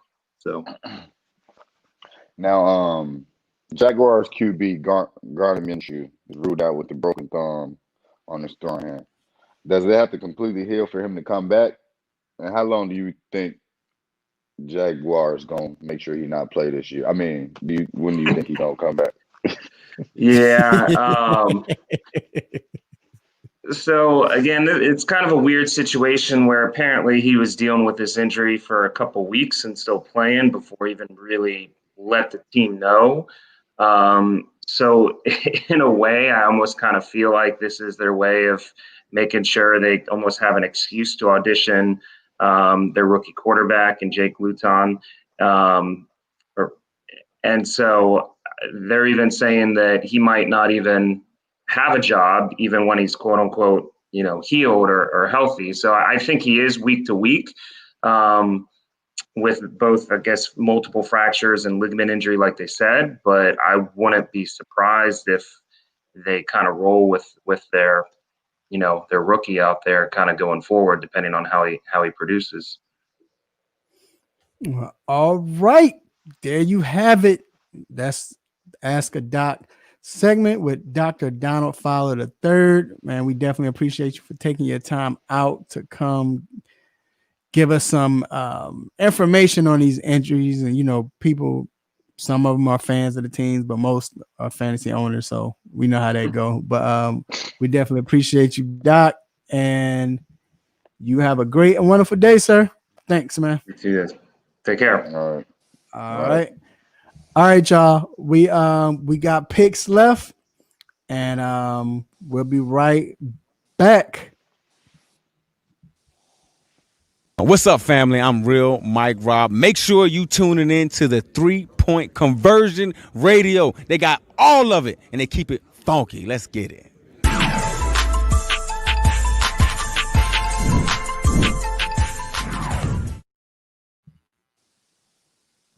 All right, we are back.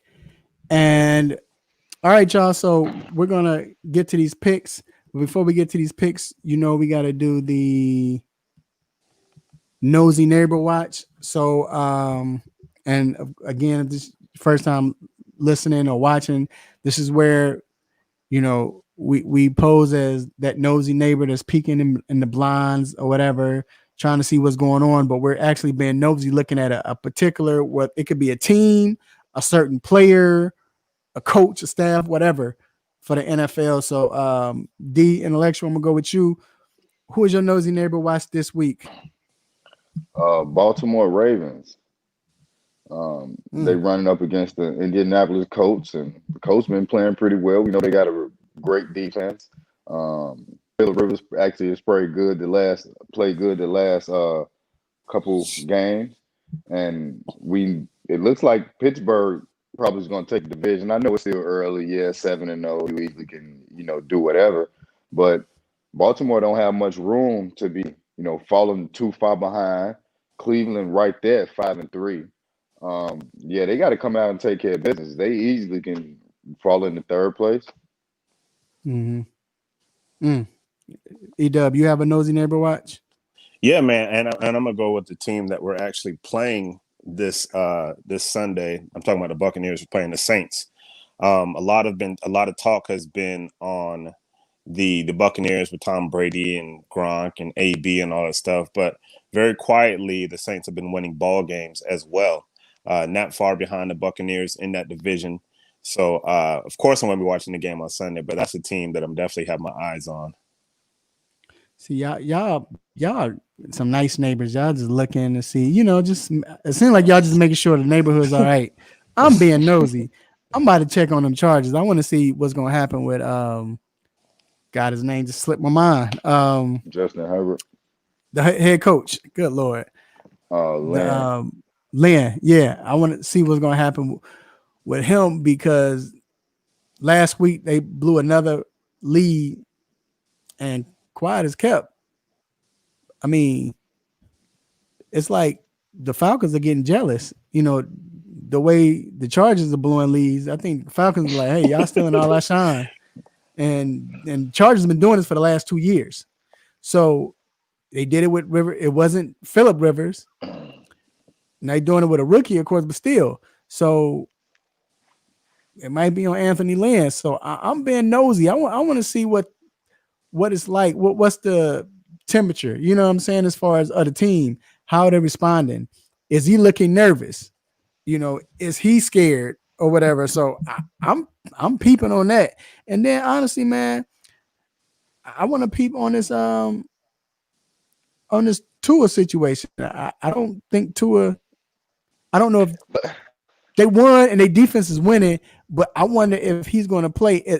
Are they playing him just to see if he's that good, or do they really think he's that good? I know it was the first game. That's precisely what I think that they're doing, like to try to draft a quarterback again next year. But like, when do we start giving quarterbacks like 8 games? Right, and that's right, and that's what I'm trying to figure out. Is it that really you hearing the rumors and the whispers about it? But I really want to see what he does, because remember, Tua was playing the year when Kyler Murray was playing. That's the first year Tua came in. So I want to see, you know what I'm saying? I'm the better quarterback, or these are 2 young guys. This is our future. So yeah. I'm looking to see that, man. Do you have an upset pick of the week? Oh, go ahead. No, I was gonna say real quick on the Dolphins. The Dolphins, man, if there is a decision to be made, they will make the wrong one. Like, just based on history, based on the Dolphins operate. This is the first year in a long time that division is up for grabs. Like, it is up for grabs. Fitz had you guys playing at a decent and competitive level. I didn't really see a need to go to Tua. Now, keep in mind, I love Tua. I want to see Tua flourish. But, like, this is a critical year for you guys. Like, you might win the division on some 8-8 foolishness type stuff. I don't even know. I think whatever decision that they're making is probably the wrong one. So they don't want to win the division. They want to get them picks up again. They want that pick. Who is your upset of the week? Carolina gonna come and beat the Chiefs, and Christian Ooh. McCaffrey gonna come and run for 220 yards and 80 yards receiving. I like that. I ain't gonna lie. I like that. I really do like I that. think they're gonna surprise them, man, because I think Teddy Bridgewater is gonna do enough. And I think by having McCaffrey back, they're gonna have some fire. They're gonna come out. And I really think they're gonna surprise them. E-Dub. Look, man, I'm gonna tell y'all, man, I'm not much of a gambler. I'm not much of a Vegas guy. My upset is very small. I just like the Giants over the Redskins. I mean, over the football team. Giants, I think 2-point favorites. I mean, I'm not gonna roll the dice too hard on that. So I'll pick the Giants to beat the Washington team. Is that even an upset? Right. You just throw that in the air and be like, whichever way the coin flip. Hey. Yeah, you did. My upset is Miami over Arizona. You know, they playing Arizona at home. I know Miami's record is 4-3, but let's be real, Arizona looks much better. But I think that defense, Miami's defense is for real. And I think this is the game where Tua jumps out. I think his ego gonna jump in and get the best of him. And I think it's gonna be a shootout. I think. So I kind of looked at that a little bit when upset. Would that be an upset? That's not really an upset for me. Well, I think it is because I'm not going by the record. I don't think Miami is as good as their record. Well, put it like this: they're 4-3, but I don't. You look at Miami. I think that defense is a monster. I think that defense is really, really got it going on the floor. Right. Shout out to they have Arizona by 4.5, and you know in the NFL. That's a big lead. You know, NFL be like 1.0.5. They're gonna win by 0.3, you know. So all right, y'all. So to close this out, we're gonna do our picks. We're gonna start off with Chicago and Tennessee. E-Dub, I'm gonna go with you first. Who you have winning? I'm gonna go with Tennessee. I think the last couple weeks hasn't. Off the show, bro. I don't think Tennessee has really caught their stride the last 2 weeks. Same with the Bears, actually. But at the end of the day, man, I just think Tennessee is just a hair better. I expected a big game from Henry, and I like Tennessee on that one. All right, D. We probably know what you're gonna say, but go ahead. Yeah, I'm going with the Bears. Not only because they're the home team, but I can't see them losing. This will be 3 games in a row, and I expect Nagy to come out and kind of open the playbook up a little bit more. And I think that they're gonna hit Derrick Henry somewhere. I ain't gonna say in the mouth, but they're gonna hit him somewhere. It's gonna have to be the leg. As big as the funny thing is, both teams are on a 2-game losing streak. So, yeah. And I think we hold him to under 100 yards too.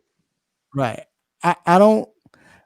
Only reason why I go with Chicago on this, and people know, you always know, I picked New Orleans to win last week, and they won. You did. Thought, yeah.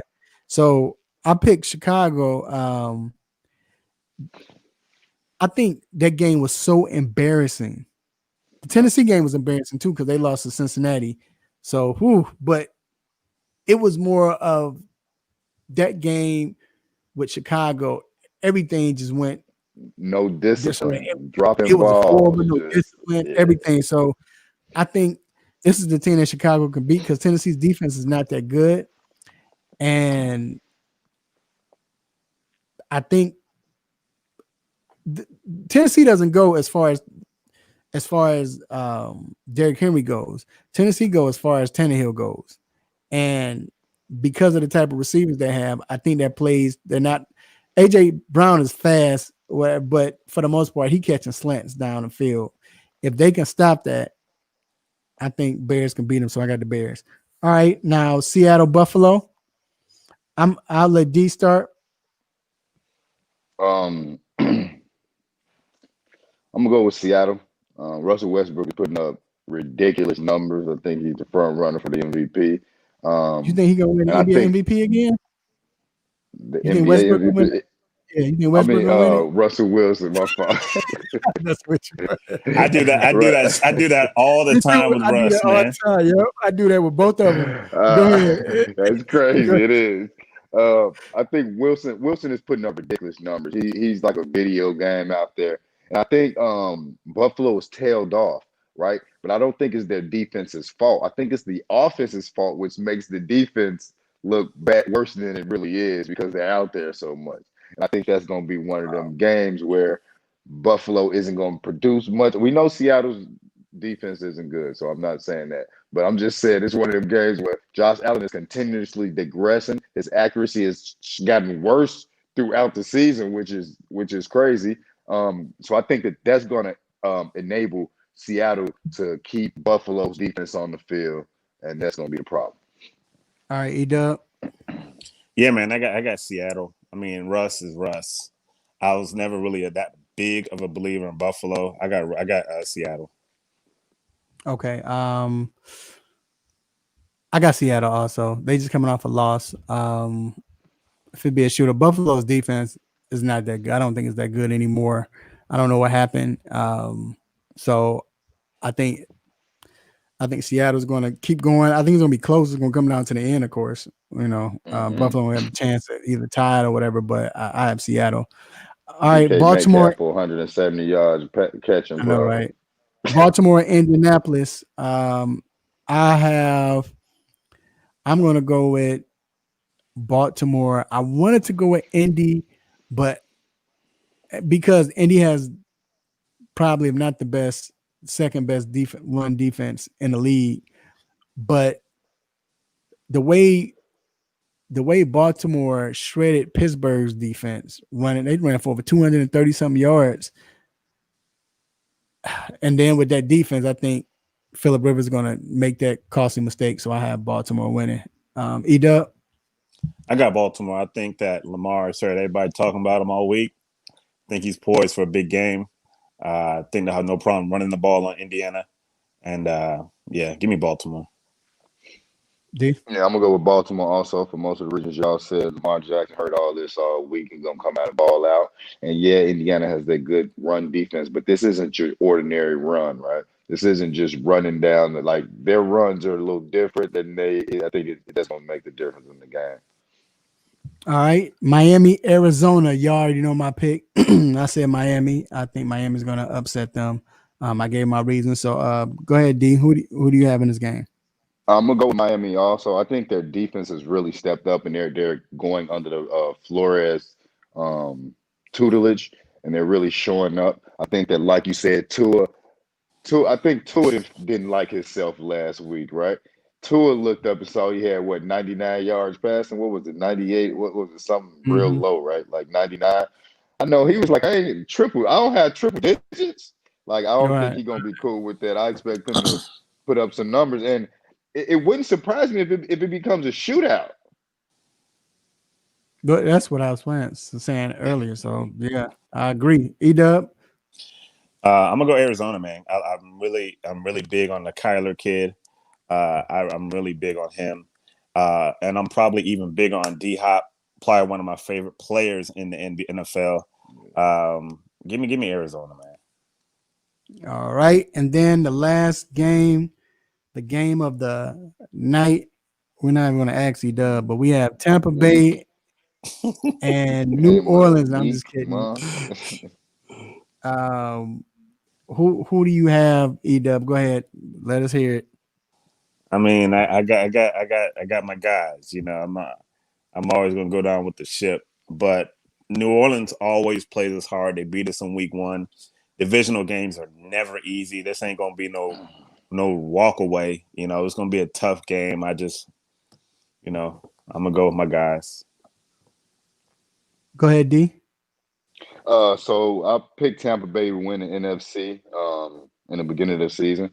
So I'm still riding with them here. Like E-Dub said, New Orleans beat Tampa Bay in week 1, but this is not week 1. This is a whole different ball game. Tampa Brady is a lot more comfortable. It's gonna be excited to see Antonio Brown out there. Gronk done got more comfortable. that defense out there balling.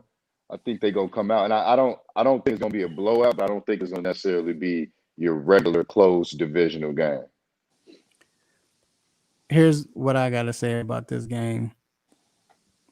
If Michael Thomas plays, yes, they have film on them from last year, but you know how Sean Payton is, and I think if Sean Payton mixes it up, and now Tampa don't know what to expect, he's gonna throw a wrinkle in. You already know Sean Payton's gonna do that couple, and they're getting more healthy.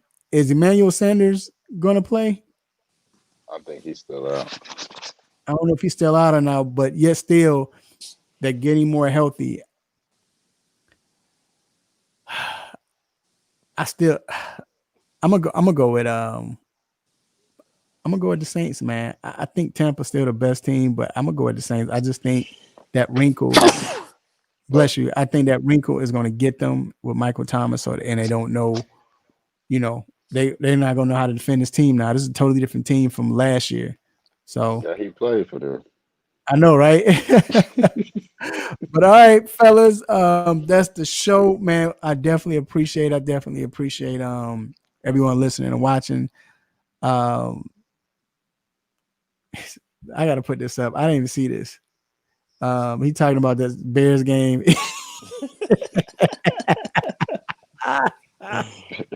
Did y'all see his Wikipedia how it got updated? Yep. He made his professional fighting debut against the New Orleans Saints. Yep. 2 pieces of biscuit. Hey man, let everybody know where they could find you. First of all, appreciate you for coming on, man. And this was fun. Let everyone know where they can find you. Hey man, yeah man, I'm at Hawks Beat on Twitter.